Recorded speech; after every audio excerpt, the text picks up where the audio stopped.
शांति बनाए रखिए।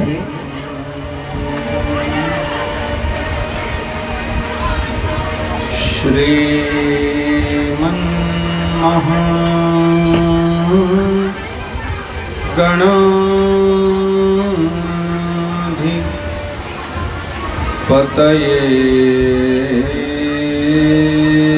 नमः।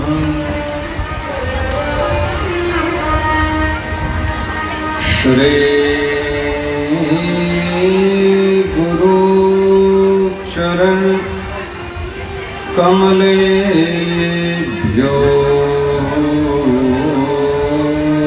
नमः। श्री सरस्वत्यै नमः।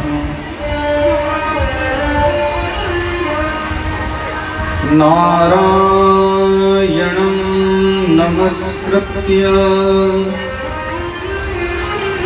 नरं चैव नरोत्तमं देवीं सरस्वतीं व्यासं ततो जयमुदीरये।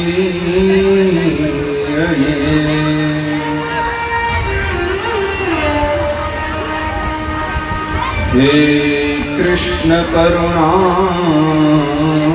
सिंधु दीनबंधो जगत्पते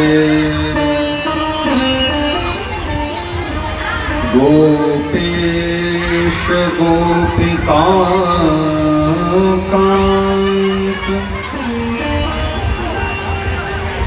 श्री राधा कांत नमोस्तुते। हरेर्नाम हरेर्नामैव केवलम् कलौ नास्त्येव नास्त्येव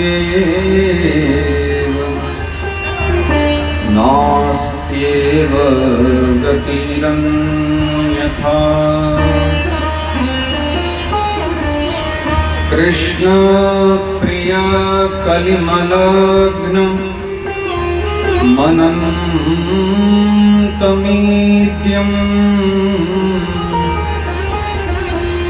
वृन्दावनात्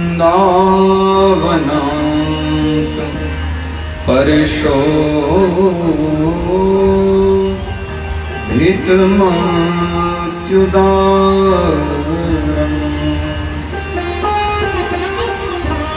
कारुण्यधाम कमनीयम् ईशोरमूर्तिम्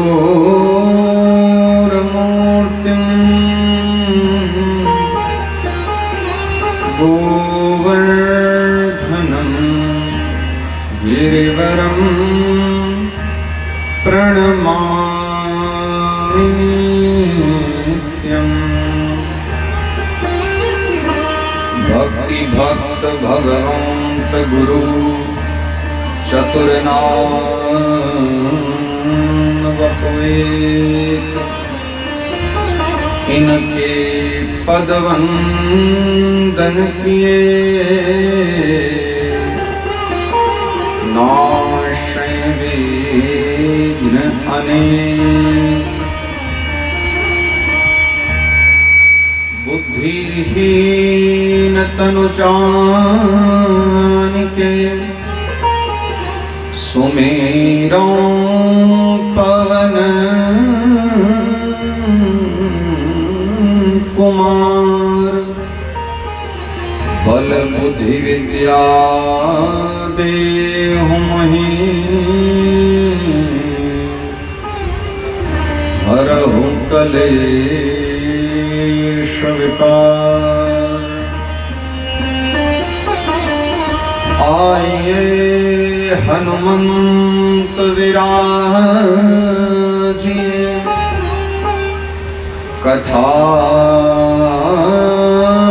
कहूँ मति अनुसार प्रेम सहित गादी धरूं पधारिए पवन कुमार पधारिए पवन कुमार पधारिए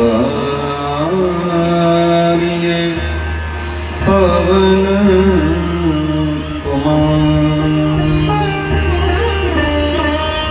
श्रीमन्नारायण भगवान की जय।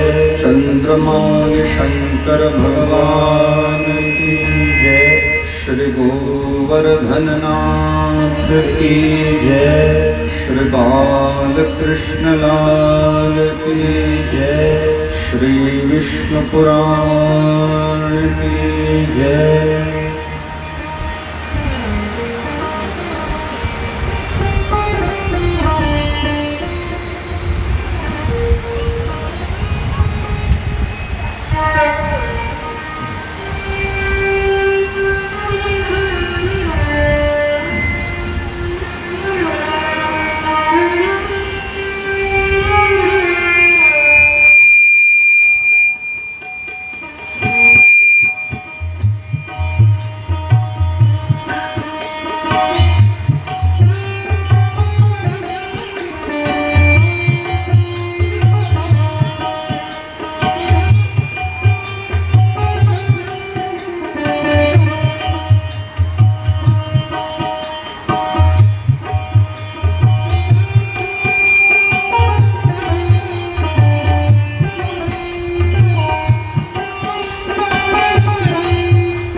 कृष्ण गोपाल हरे हे दीन दयाल हरे हे कृष्ण गोपाल हरे हे दीन दयाल हरे हे कृष्ण गोपाल हरे हे दीन दयाल हरे हे कृष्ण गोपाल हरे। सभी गाय भाव से हे दीन दयाल हरे। तुम करता तुम ही कारण है। तुम करता तुम ही कारण है। तुम करता तुम ही कारण है। तुम करता तुम ही कारण है। परम दयाल हरे हे दीन दयाल हरे हे कृष्ण गोपाल हरे हे दीन दयाल हरे।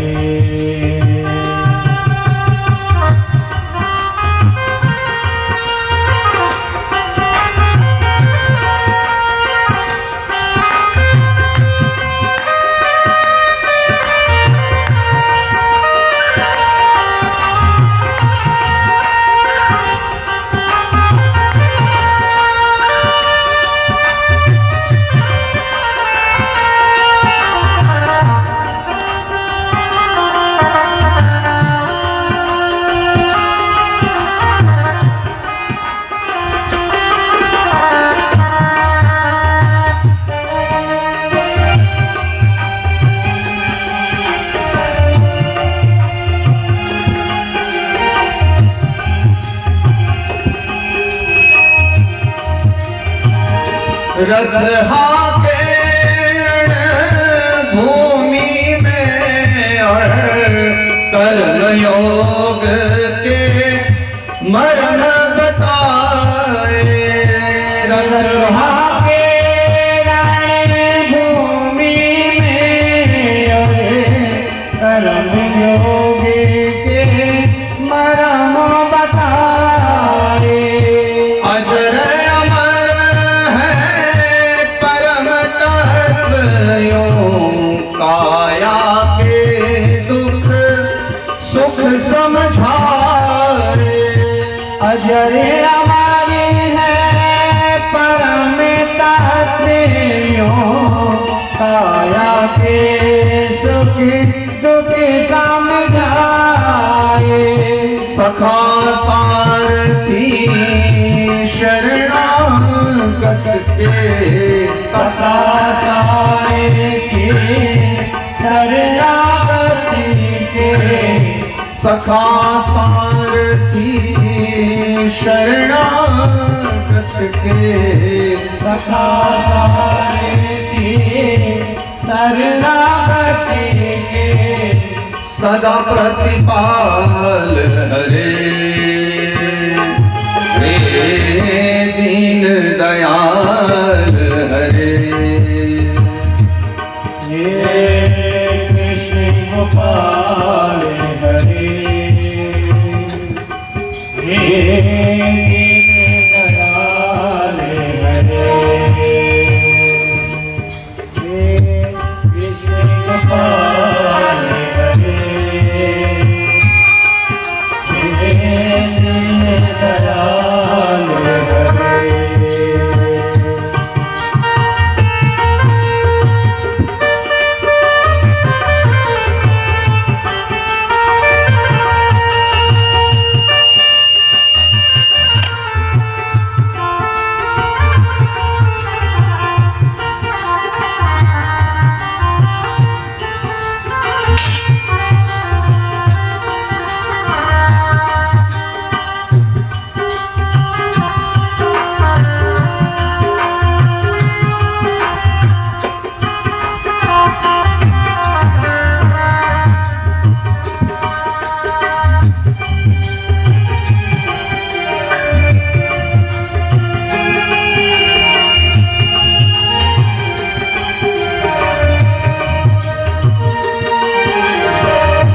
श्याम के रंग में रंग गई मीरा रस खान तो रस की खान हुए। श्याम के रंग में रंग गई मीरा रस खान तो रस की खान हुए। जग से तो सूरदास ने दर्श किए। जग से आंखें बंद करी तो सूरदास ने दर्श किए। मात यशोदा ब्रज नारी के मात यशोदा ब्रज नारी के मात यशोदा ब्रज नारी के मात यशोदा ब्रज नारी के माखन चोर भये। हे नंद के लाल हरे। हे कृष्ण गोपाल हरे। हे दीन दयाल हरे। हे कृष्ण गोपाल हरे। हे दीन दयाल हरे। हे कृष्ण गोपाल दीन दयाल हरे। श्री वृंदावन बिहारी लाल की, श्री गोवर्धन नाथ की जय, श्री बाल कृष्ण लाल की जय, गंगा मैया की जय, यमुना मैया की जय, नर्मदे मात की जय, संत समाज की जय, भक्त समाज की जय, विप्र समाज की जय, श्री विष्णु पुराण की जय।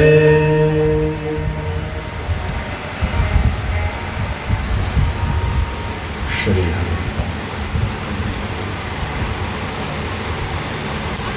परम पिता अखिल कोटि ब्रह्मांड नायक जगत पिता चराचर जगत व्याप्त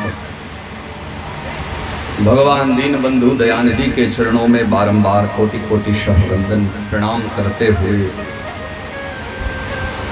आज की मंगलमय यात्रा को आरंभ करें। भगवान के समस्त प्रिय देवगण पार्षदगण पुनः जो आज इस पावन प्रांगण में विराजित होकर के पावन कथा का श्रवण करने के लिए पधारे, उन सभी महापुरुषों के चरणों में भी हमारा बारंबार वंदन प्रणाम कोटि कोटि शाह नमन।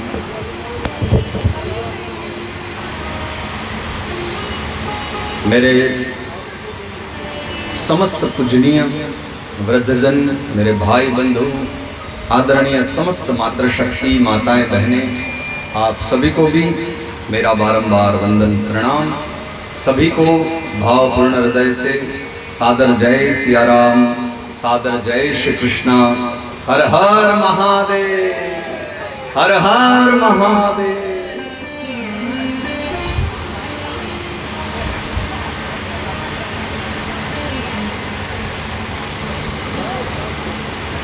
बड़ी प्रसन्नता के साथ में और बड़े ही आनंद के साथ में आज बहुत समय के बाद ऐसा हो रहा है कि मैं आज थोड़ा सा भूमिका को लेकर के निश्चिंत हूँ। प्रायशः कथा आरंभ होती है तो थोड़ा परिचय, थोड़ी भूमिका और वो सभी प्रकार की लीलाएं जिनको लेकर के हम फिर कथा में प्रवेश करते हैं, तो मेरे श्रोताओं को मैं थोड़ी भूमिका के माध्यम से कथा का परिचय कराता हूँ और पुराण का परिचय कराता हूँ। तो आज पुराण का परिचय तो होगा, वो तो अब हमारे पास 7 दिवस हैं तो वो चर्चा तो होगी, पर मेरे विचार से किसी अन्य भूमिका की आवश्यकता रही नहीं, क्योंकि सीकरी वालों ने इतना अद्भुत आनंद मुझे प्रदान किया है ना कि भगवान विष्णु की पावन कथा को हम सब गाने के लिए बैठे हैं। और आपका जो प्रथम अवसर होगा वो मुझ पर पहले महादेव ने कृपा की और अब इनके प्रिय भगवान नारायण, उनकी ये पावन कृपा हुई है। तो मैं रात्रि में बैठा हुआ चिंतन कर रहा था, जब अपनी कल शिव कथा विश्राम हुई और अब नित्य यहाँ जो कथा होगी वो तो भारतवर्ष के कोने कोने में बहुत सारे लोग इस कथा को सुनेंगे। और शिव महापुराण को हमने उस समय नहीं वीडियो आदि नहीं बनवाई थी, क्योंकि शिव महापुराण वैसे भी अपनी YouTube चैनल पर है और प्रायः सब वहाँ सब सुनते रहते हैं। और मैंने विष्णु कथा के विषय में जब चर्चा की कि श्रीमन नारायण की कथा गायन हो रही है, तो जिसको भी पता चला हमारे परिचय में सबने कहा और कुछ होना हो ऐसी व्यवस्था करना कि हम भी घर बैठ करके सुन सकते। तो वो हमने ऐसी व्यवस्था कर दी। अब आज जो नित्य कथा हुआ करेगी और यहाँ मध्याह्न काल में कथा होगी और अगले दिन प्रातः काल वो चैनल पर भी लाइव हो जाया करेगी, तो सब अपने अपने घर बैठ करके कथा सुन पाएंगे। और आप भी घर में प्रातः काल बच्चों के लिए नाश्ता बना रहे हो तो चला करके आराम से सुनते रहोगे, वो भी लीला साथ ही साथ चलती रहेगी। तो रात्रि को मैं बैठा चिंतन कर रहा था, विचार कर रहा था कि बड़े आनंद रहे हैं कि विगत 7 दिवस में भगवान भोलेनाथ की पावन कथा को हमने गाया है और आज उसके बिल्कुल लगते ही अगले दिन से नारायण की कथा को गाने जा रहे हैं। तो मैं तो अभी आरती भी हो रही थी, तो बार बार जैसे ही अंतरा पूरी हो रही थी ना, ये लोग जय जगदीश हरे बोल रहे थे, तो मेरे मन में फिर हर हर हर महादेव, वो बारंबार जैसे ही अंतरा विश्राम ले रही थी तो कभी जय शिव ओंकार। तो 7 दिन में जो जिस रस में हम डूब गए हैं ना, तो ये तो सत्यता है, वो उससे बाहर निकल पाना तो संभव नहीं है। और फिर अगर बोल भी जाए तो वो कोई अपराध थोड़े ही ना, वो अच्छा ही है। अगर जगदीश्वर की कथा गाते हुए परमेश्वर का नाम निकल जाए तो कोई अपराध की बात नहीं, क्योंकि जगदीश्वर और परमेश्वर दोनों एक ही है। इसलिए अगर जय जगदीश हरे गाते गाते हर हर हर महादेव निकल आए तो ये तो बड़ी प्रसन्नता की बात है। ये तो बहुत अच्छी बात है कि इन 7 दिनों में हमारे हृदय में एक रस है जो जाकर के पूरा भर चुका है। ये तो हमारा परिचय है। ये तो बहुत अच्छा हम लोगों का एक लक्षण बन गया है कि हम बहुत अच्छे शिव कथा के प्रेमी कहलाएं। और मैं तो बड़ा प्रसन्न हूँ कि मेरे सभी सीकरी वालों ने अच्छा अवसर बनाया और भगवान महादेव की पावन लीला चरित्र को गाते गाते फिर आज हमारे बद्री नारायण भगवान, देव नारायण भगवान, श्रीमन नारायण भगवान, विभिन्न विभिन्न नामों से जिनको हम जानते हैं, आज श्रीमन नारायण की कथा को भी हम आरंभ करेंगे। और आप सबके हृदय में जो प्रेम है, महात्माओं ने हमारे इस प्रेम को 3 विभागों में बांटा है। प्रेम तो एक ही है और उसको 3 रूपों में जाना जाता है। देखो, या तो आपका प्रेम किसी वस्तु से हो सकता है, सामग्री से हो सकता है। आजकल बच्चों को जैसे बाइक से बड़ा प्रेम होता है, गाड़ी से बड़ा प्रेम होता है। छोटे छोटे बच्चे हैं, उनको पिताजी जब साइकिल दिला देते हैं तो साइकिल के पीछे कितने पागल हो जाते हैं, उनकी आत्मा बन जाती है साइकिल की। वस्तु तो नाशवान है, एक सामान्य सी लोह धातु की बनी वस्तु है, पर जैसे उसमें उनका एक प्रेम हो जाता है तो वस्तुओं में भी प्रेम होता है। मानव का आपस में व्यक्तित्व में भी प्रेम होता है। यथा माता से प्रेम है, पिता से प्रेम है, पुत्र से प्रेम है। और एक तीसरा जो प्रेम होता है वो होता है भगवान में, वो नारायण में, महादेव में एक प्रेम होता है। इन 3 प्रेमों की विभिन्नता क्या है और इन तीनों में से आपके पास कौन सा है, आप ये विचार करना। जो पहला वाला प्रेम है, पहला वाला प्यार है, जो वस्तु से प्रेम है, गाड़ी से, साइकिल से, घर से, कपड़ों से, विभिन्न वस्तुओं के साथ है। तो वस्तु के साथ जो प्रेम हो हम उसे आसक्ति कहते हैं। वैसे हम कहते ही हैं कि हमें अपनी साइकिल से बड़ा प्रेम है, पर यह शब्द गलत है, ये वाक्य ही गलत है। हमें कहना चाहिए कि हमें अपनी गाड़ी में बड़ी आसक्ति है, क्योंकि प्रेम कभी नाशवान वस्तुओं में होता नहीं, वो आसक्ति है। तो वहां पर ये कहो कि हमें अपनी गाड़ी में बड़ी आसक्ति है, और तो ये पहला वाला प्रेम है जो आसक्ति के रूप में है। और दूसरा वाला जो प्रेम है जो व्यक्ति में होता है, जो मानवों को एक दूसरे के प्रति होता है, उसे भी हम प्रेम कहते हैं, परंतु वास्तविकता में वो भी प्रेम नहीं है, उसका नाम मोह है।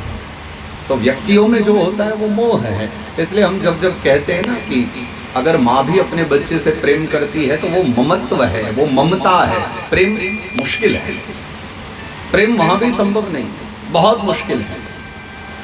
प्रेम निष्काम होता है, वहाँ भी मोह है। तो व्यक्तित्व में मोह है। और तीसरा जो हमारा प्रेम होता है, तीसरा जो हमारा बंधन होता है, वो परमात्मा के साथ होता है, वो उनकी कथाओं के साथ होता है, जिसे वास्तविकता में हम लोग प्रेम शब्द कह सकते हैं, जहाँ हमारा भाव निष्काम हो। अगर यहाँ भी सकाम भावना हो, अगर भगवान नारायण के सम्मुख आकर के हम बैठे, तो जहाँ तक मुझे पता है और मेरी आस्था है, मेरा विश्वास है कि भाई मेरे अभी जितनी सीकरी वाले कथा सुनने आए हैं और जो शिव कथा के पश्चात में अब भगवान नारायण की पावन कथा सुनने आए, तो ऐसा तो नहीं है कि ये संकल्पित होकर के बैठे हुए हैं कि हम कथा सुन लेंगे उसके बाद ये फल मिल ही जाएगा, बस इसीलिए कथा सुनेंगे। मैं भी जानता हूँ बहुत सारे तो मात्र ऐसे निष्काम प्रेम लेकर के आए कि भाई हमारे सीकरी में पहली बार विष्णु कथा है, विष्णु पुराण की कथा है, नारायण पुराण की कथा है, तो चलो सुनेंगे। एक भाव है, एक श्रद्धा है। और ये जो निष्काम भावना है ना, ये जो निष्काम प्रेम है, इसी का नाम वास्तविक प्रेम है। और जिस व्यक्ति के हृदय में ये नहीं है, वो व्यक्ति की कोई गति नहीं है। क्योंकि सामान्य वस्तुओं में, सांसारिक वस्तुओं में प्रेम होना तो कोई विशेष बड़ी बात नहीं। और फिर एक कवि के लिखे हुए कुछ शब्द हैं जो मुझे बड़े प्रिय लगते हैं। उन्होंने कितनी प्यारी बात कही है। उन्होंने कहा है कि रति के बिना व्यक्ति एक रत्ती भर का है। रति यानी प्रेम, और रत्ती शब्द को परिमाण में, माप के परिमाण में भी कहा जाता है। पहले चलता था ना, रत्ती भर बोलते थे। तो जिसके हृदय में रति यानी प्रेम नहीं है, तो वो रत्ती भर का मानव है। रति बिन राज, रति बिन पाट, रति बिन छत्र नहीं एकटी को। रति बिन साधु, रति बिन संत, रति बिन जोवन होय जति को। रति बिन मात, रति बिन तात, रति बिन मानस लागत फीको। कवि गंग कहे सुनि शाह अकबर, आ नर है रति बिन एक रति को। तो एक गंग कवि का लिखा हुआ पद है। तो गंग कवि कहते हैं कि रति बिन राज, रति बिन पाट, रति बिन छत्र नहीं एकटी को। विचार करो, अगर किसी राजा को अपने राज्य में ही प्रेम ना होगा तो वो क्या कभी अच्छा राजा बन पाएगा? क्या अच्छे से राज्य का पालन कर सकेगा? एक साधु को अगर अपनी साधुता में प्रेम नहीं है, एक संत को अपने संतत्व में प्रेम नहीं है, एक साधक को अगर अपनी साधना में प्रेम नहीं है, एक श्रोता को अगर अपनी कथा में प्रेम नहीं है, तो क्या एक श्रोता अच्छा श्रोता बन पाएगा? यहां इन सब वस्तुओं में, इस पूरे जीवन काल की मैं चर्चा करूं, सर्वत्र हमें प्रेम चाहिए। और जिस कार्य में हमारा प्रेम है, कार्य हम बहुत अच्छे से कर पाते हैं। इसलिए मुझे बड़ी प्रसन्नता हुई कि हम जितने भी श्रोता हैं सीकरी वाले, हम अपनी कथा के प्रति बहुत रुचिकर भाव लेकर के चल रहे हैं, श्रद्धा भाव लेकर के चल रहे हैं। और इसलिए हमारे श्रद्धा की पूर्ति हेतु ही भगवान ऐसी सदकृपा करते हैं। अन्यथा एक के पश्चात एक कथा होना, मेरे लिए तो ये उस हिसाब से तो विशेष बात नहीं है कि आप लगातार कथा करो, क्योंकि भगवान की कृपा से हमें तो ये सौभाग्य मिलते रहते हैं कि 4-4, 5-5 कथाएं हमने बहुत बार ऐसी की हैं कि आज एक विश्राम हुई, कल फिर आरंभ हो गई, फिर कहीं आरंभ हो गई। परंतु आज तक जितनी कथाएं हुई थी ना, वो इस प्रकार से हुई थी कि कोई एक इंदौर में कथा चल रही, वहां से सीधा यमुनानगर पहुंच गए, वहां से फिर सीधा लखनऊ पहुंच गए, लखनऊ से फिर मथुरा पहुंच गए। तो इस प्रकार की लगातार जो कथाएं हुई हैं वो दूर दूर हुई हैं। तो यहाँ मैं चर्चा कर रहा था कि सीकरी में ही एक के बाद दूसरी हो जाए, पर ये मैंने भी नहीं सोचा था कि एक ही प्रांगण के नीचे बैठ करके और एक ही मंच पर बैठने का सौभाग्य मिलेगा। उसी मंच पर शिव कथा गा करके और अगले ही दिन फिर नारायण की कथा गाएंगे। परंतु अगर ये संभव हो सका है, इसमें हमारा कोई बहुत विशेष बात नहीं है, इसमें एक ही भाव है, ये श्रोताओं की शक्ति का परिणाम है, ये आपकी शक्ति का परिणाम है। वरना मेरी भी सत्य बताऊं तो ऐसी किसी की सामर्थ्य नहीं है, मेरी क्या इस संसार में किसी की सामर्थ्य नहीं। एक बार कथा मिल जाए बड़े सौभाग्य की बात है, पर यहाँ कथा भी मिल रही है और वो भी विभिन्न विभिन्न भावों में, अलग अलग भावों में कथा मिल रही है। ये एक परम सौभाग्य है। तो भाव जब श्रद्धा हमारी प्रबल हो तब ये संभव हो पाता। इसलिए पूज्यपाद गोस्वामी जी महाराज की लिखी हुई पंक्ति है, प्रीति प्रतीति सुरीति सो राम राम जप राम, तुलसी तेरो है भलो आदि मध्य परिणाम। ये 3 रीतियां हैं। बस आज इन तीनों को हृदय में बिठा लो और आज से ही हृदय में बिठा करके हमारी यात्रा आरंभ हो जाएगी। प्रीति, प्रीति तो समझते हैं ना, प्रेम। प्रीति, दूसरा है प्रतीति, प्रतीति यानी कि विश्वास, और तीसरा है सुरीति यानी अच्छे ढंग से। देखो, प्रीति के तो विषय में मैं दृढ़ निश्चय के साथ कहता हूं कि प्रीति की तो आप में कमी नहीं है, प्रेम तो आप में बहुत है। अब बात है विश्वास की, तो कथा श्रवण करना है तो विश्वास की तो आवश्यकता पड़ेगी। विश्वास के बिना तो संभव ही नहीं है कि हम अच्छे श्रोता बन पाए। और विश्वास अगर है तो व्यक्ति जल पर भी चल पाता है, व्यक्ति आकाश में भी उड़ पाता है। और विश्वास नहीं है ना तो व्यक्ति कई बार जमीन पर भी नहीं चल पाता। ये बात समझने का प्रयास करना। एक व्यक्ति अगर मन से हारा हुआ है तो वो चल उठ करके भी नहीं चल सकता, परंतु व्यक्ति जो मन से दृढ़ निश्चयी है, विश्वासी है, तो आपने प्राय ऐसा देखा होगा, बुरी से बुरी स्थिति में भी हो लेकिन भगवान का नाम लेकर के मेरे पास ही आकर के कहा करते हैं, हिम्मत तो है नहीं पाँवों में कि घर में भी उठ करके चल पड़े, पर आपकी कथा में 4 घंटे बैठ करके हमने कथा सुनी है। ये जो बात है ये विश्वास के द्वारा। तो कितने हमारे वृद्धजन माताएं कितनी इस प्रकार से कथा सुनती हैं।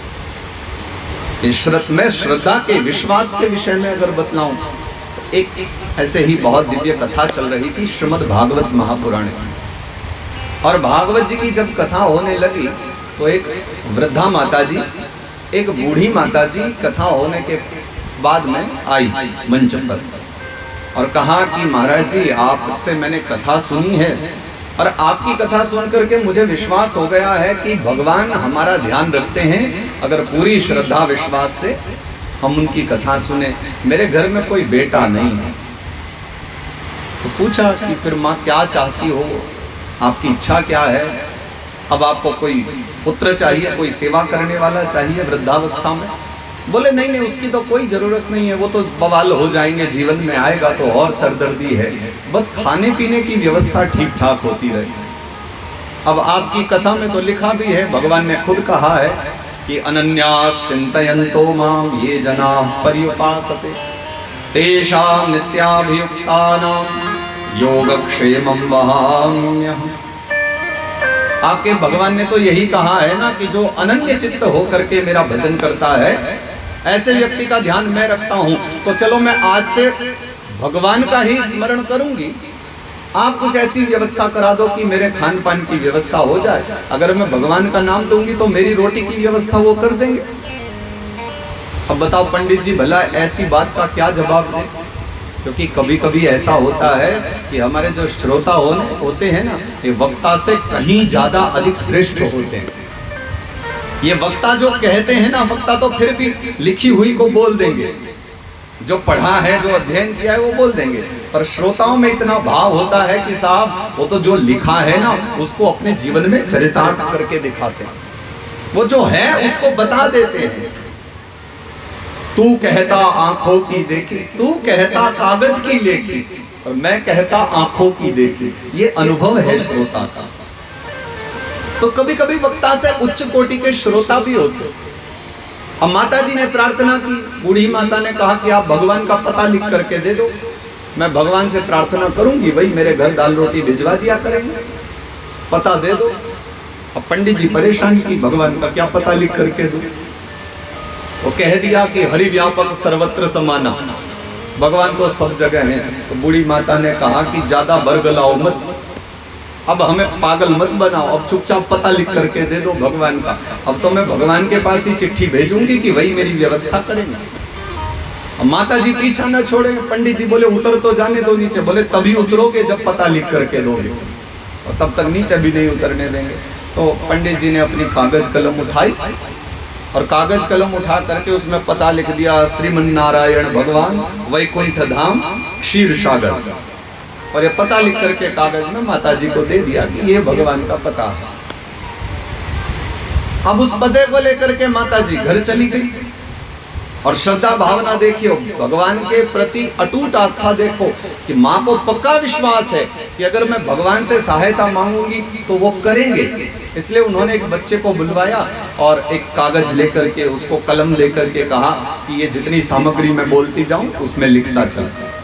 उसमें लिखवाया 20 किलो आटा, 5 किलो चावल, 5 किलो दाल, और उसके पश्चात में सब्जी का महीने भर का इतना खर्चा।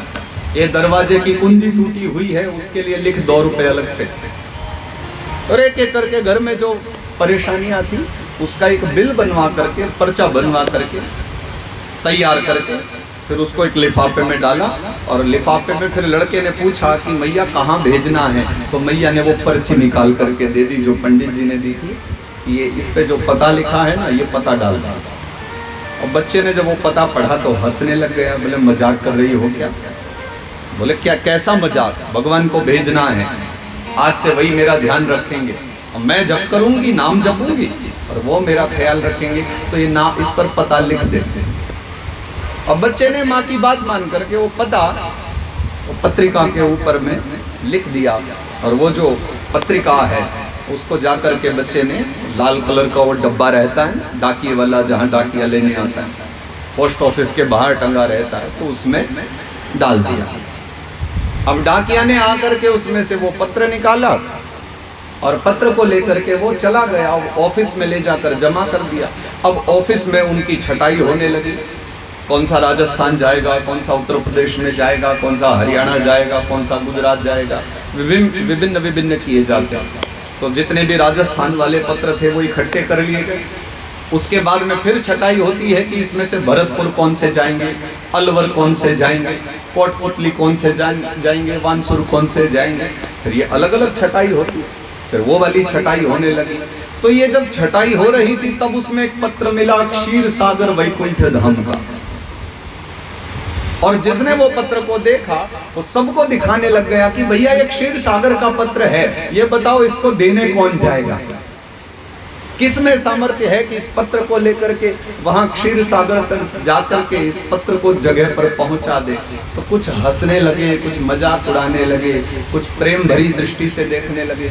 तब मैनेजर ने सबको बुलाया और कहा एक काम करो, वैसे किसी का पत्र खोल कर देखना नहीं चाहिए, पर ये जो पत्र है ये बड़ा अनोखा है, इसलिए हमें देखना चाहिए, तो तुम इसको पत्र को खोलो और इसमें क्या है उसको पढ़ो। तो उसको खोला गया पत्र को, और जब पूरी चिट्ठी को पढ़ा तो एक ने कहा सर जी इसमें तो बिल है पूरा। कितने का बिल है? बोले लगभग 250 रुपए का बिल है। 250 रुपए मतलब बहुत प्राचीन कथा है, पुरानी बात है, तो 250 रुपए बहुत ज्यादा था। बोले 250 रुपए का है बिल बहुत ज्यादा है। अब ये 250 रुपए तो हमारे बस की नहीं। मैनेजर ने कहा कि इतनी तो मेरी तनख्वाह भी नहीं है महीने भर की। तो बोले अब ये क्षीर सागर लेने कौन जाए, देने कौन जाए भगवान को। तो फिर मैनेजर ने हंसते हुए कहा कि भाई ऐसा है, मेरे विचार से ये जो माता जी है ना भगवान की प्रिय भक्त हैं, और भगवान पर बड़ी श्रद्धा करके उन्होंने ये पत्र भेज दिया है। अब अगर बदले में भगवान ने कुछ नहीं भेजा तो उनकी श्रद्धा टूट जाएगी। एक काम करते हैं, हम सब मिलकर के अपनी अपनी तनख्वाह में से थोड़ा थोड़ा मिला करके माँ को भेज देते हैं। बेचारी बूढ़ी माता है तो उनकी थोड़ी सहायता हो जाएगी। तो सबने पैसे मिलाने आरंभ कर दिए। तो जिससे जैसी व्यवस्था बनी, किसी ने 5 रुपए दिए, किसी ने 10 रुपए दिए, किसी ने 20 भी दे दिए। अब जो मैनेजर साहब थे उन्होंने सबसे ज़्यादा दे करके 31 रुपए डाल दिए उसमें, और सबने जोड़ तोड़ करके जो सारा अंत में बिल बना वो मात्र 100 रुपए तक बन पाया। 100 रुपए से ज़्यादा तब भी एकत्रित नहीं हो पाए। जितने लोग थे ऑफिस में सबने थोड़ा थोड़ा डाल दिया। अब 100 रुपए जब तैयार हो गए तो उन्होंने उसको मनी ऑर्डर किया, और माताजी ने जो अपना पता भेजा था उस पर पैसे भेज दिए।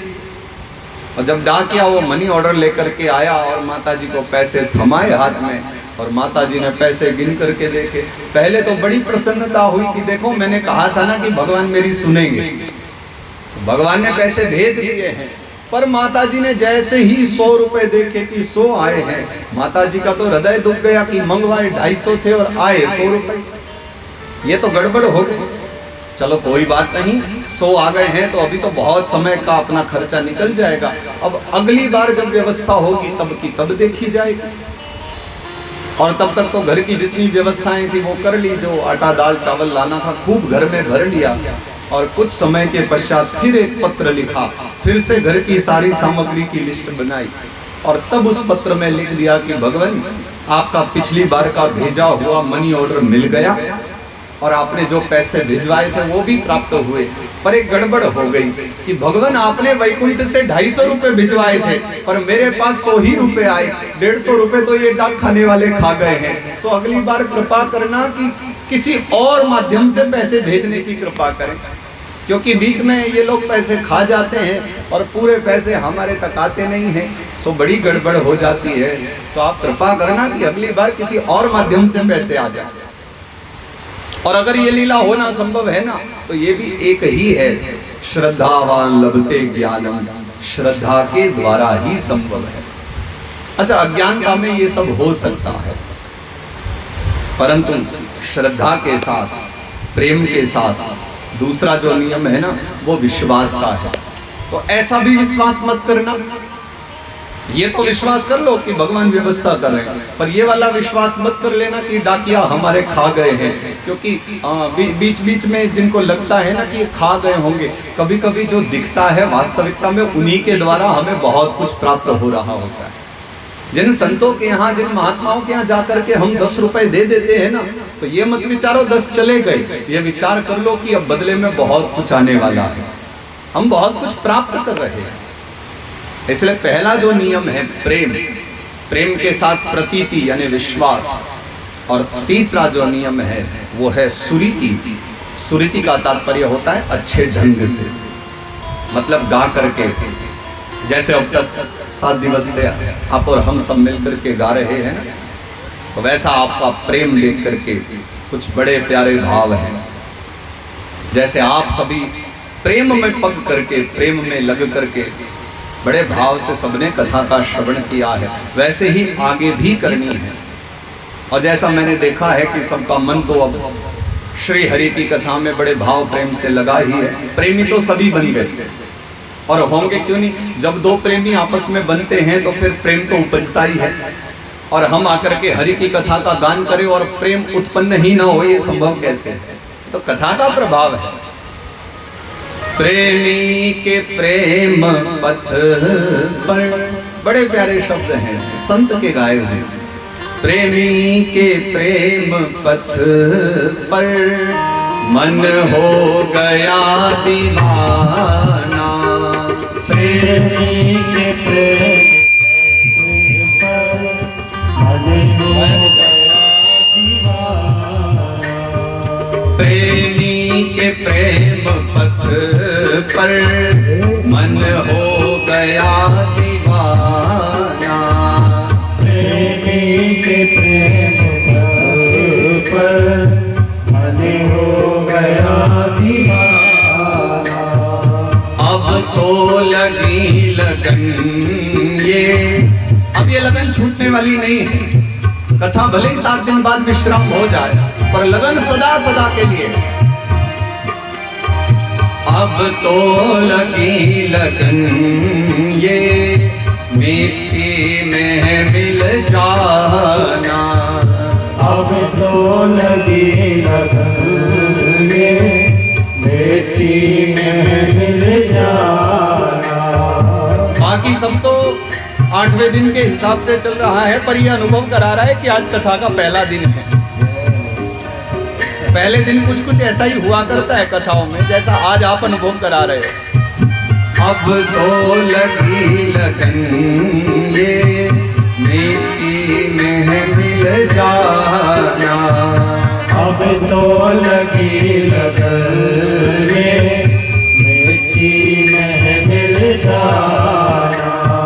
दर दर की खाक छानी, दर दर की खाक छानी, जग से बहा के पानी, जग से बहा के पानी। जो देखता सो कहता, जो देखता सो कहता, है नेह की निशानी, है नेह की निशानी। अब रो रहा हठी दिल, पहले कहा न माना। अब रो रहा हठी दिल, पहले कहा न माना। प्रेमी के प्रेम पथ पर मन हो गया दीवाना। प्रेमी के प्रेम पथ पर मन हो गया दीवाना।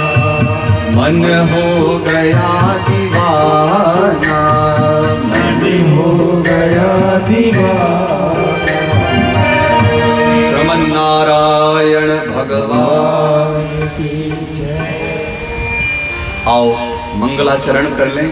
आज कथा का प्रथम दिवस है, तो विष्णु पुराण का मंगलाचरण करते हुए कथा में प्रवेश पाएं।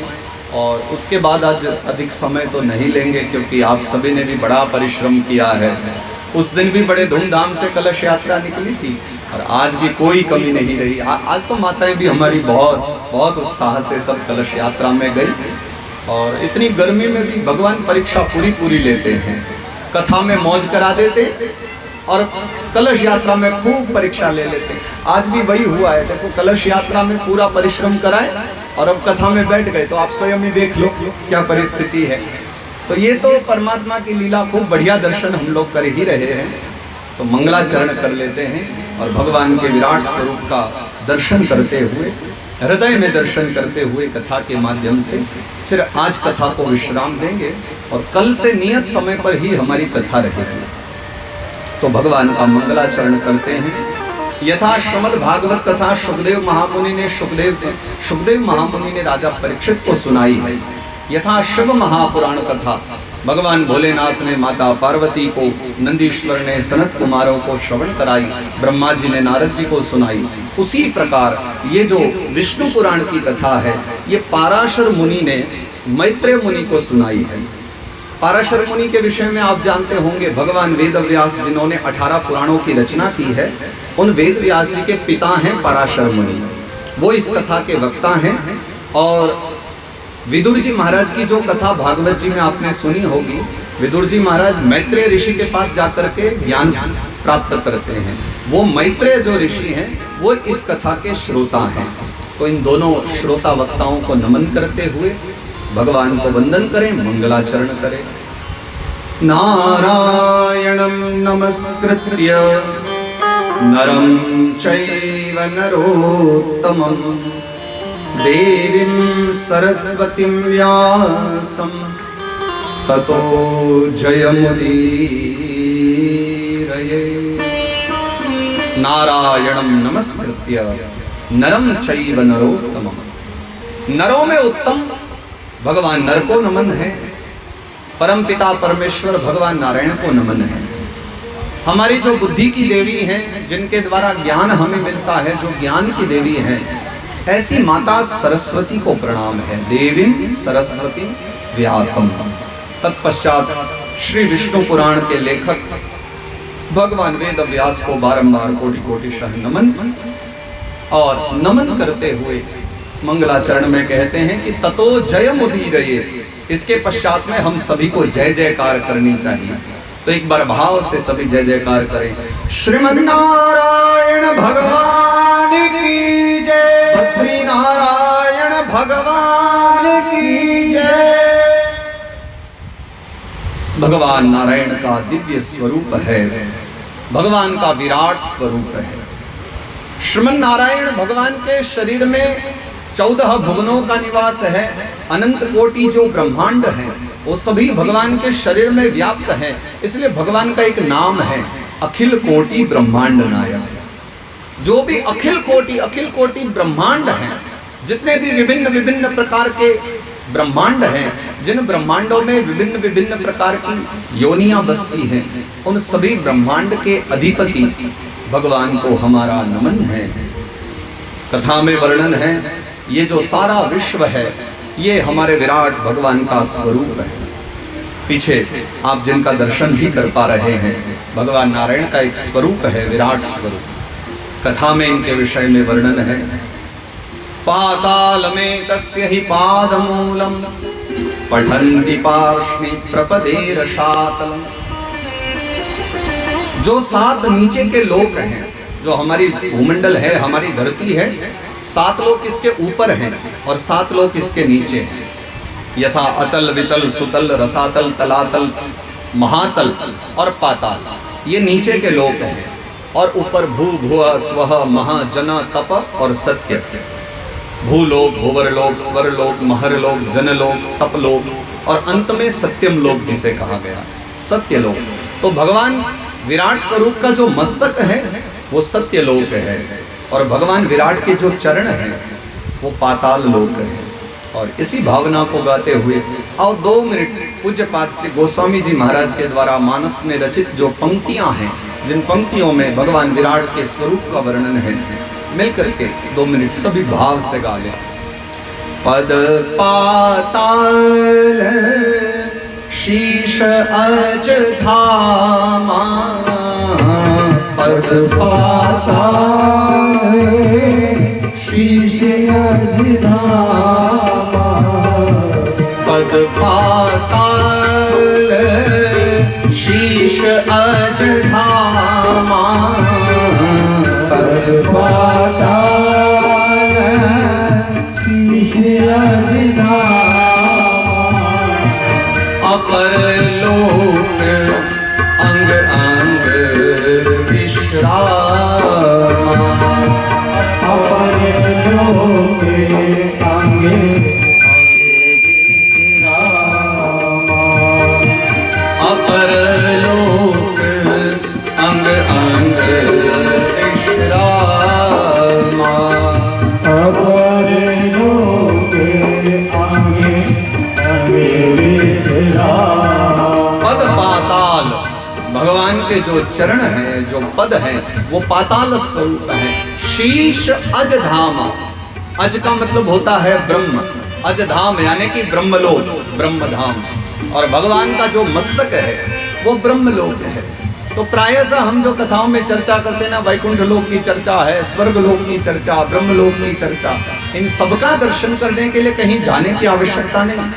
भगवान श्रीमन नारायण के मुख का दर्शन करो तो ब्रह्मलोक का दर्शन होगा। भगवान के चरणों का दर्शन करो, पाताल लोक का दर्शन होगा। भगवान के कटी प्रदेश का दर्शन करो तो पृथ्वी लोक का दर्शन होगा। कटी भाग के नीचे के भाग का दर्शन करो तो अतल वितल आदि लोकों का दर्शन होगा।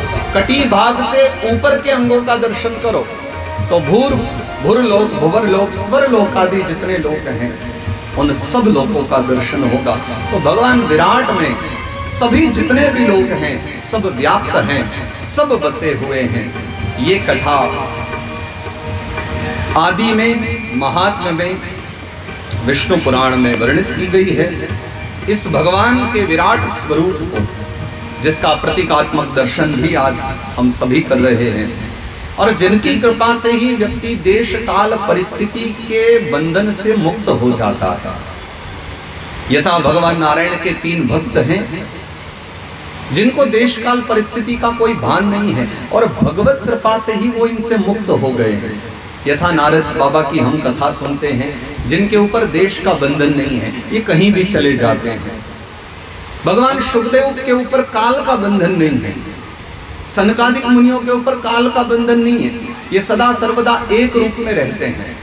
और ठीक उसी प्रकार शुकदेव भगवान के ऊपर परिस्थितियों का बंधन नहीं है, ये सदा सर्वदा एक भाव में विराजते रहते हैं। तो भगवत कृपा इसी प्रकार हमें भी प्राप्त हो और भगवान की कृपा से हम भी सभी प्रकार के अपने जीवन में आनंद को प्राप्त करें, सुख और दुख में समभाव होकर के हम भी सदा प्रसन्न रहें। इस कामना के साथ में आइए आज संक्षिप्त भाव से हरि कथा को गाते हुए अब हम आज की कथा को यहाँ विश्राम देते हैं। और इसके पश्चात आज कथा, क्योंकि सबने कलश यात्रा भी की है और उसके पश्चात फिर भी सब बैठे हुए हैं। और सीकरी वालों की ये बात मुझे बड़ी अच्छी लगती है कि अगर मैं अभी आधा 1 घंटा और कथा गा भी लूँ ना तो बेचारे कुछ कहते नहीं हैं, वो चुपचाप बैठे सुनते ही रहेंगे कि चलो आप सुना ही लो। ये तो बड़ा अच्छा भाव मैंने देखा है। वरना जाने वाले तो कह भी दें कि आप तो मान ही नहीं रहे हो तो हम तो चले, अब तो भूख लगी है बहुत। पर ये प्रेम भाव बड़ा प्यारा है सीकरी वालों में कि फिर भी श्रवण करते रहते हैं। तो अब शरीर को अधिक कष्ट ना दो, आप भी घर जाएं, सभी भोजन प्रसादी आदि पाएं और उसके पश्चात कल हम लोग 1 बजे मिलेंगे। जो हमारा नित्य शिव कथा का समय रहा वही हमारा विष्णु पुराण की कथा का भी समय रहेगा। 1 बजे से ये नहीं कहूँगा कि 5 बजे तक होगी, क्योंकि 5 बजे तक तो आज तक हमारी कोई कथा नहीं हुई, तो नित्य ही 6, 6:30 बजे ही जाया करते थे। तो जैसी हरी इच्छा होगी तब तक, पर 1 बजे आरंभ करेंगे। तो कल आप सभी पुनः पधारो। अब थोड़ी सी देर श्रीमन नारायण नाम की करतल ध्वनि के साथ कीर्तन मेरे साथ सभी गाओ, फिर कथा को विश्राम देंगे। श्रीमन नारायण नारायण नारायण श्रीमन नारायण, सभी गाएंगे भाव से। श्रीमन नारायण नारायण नारायण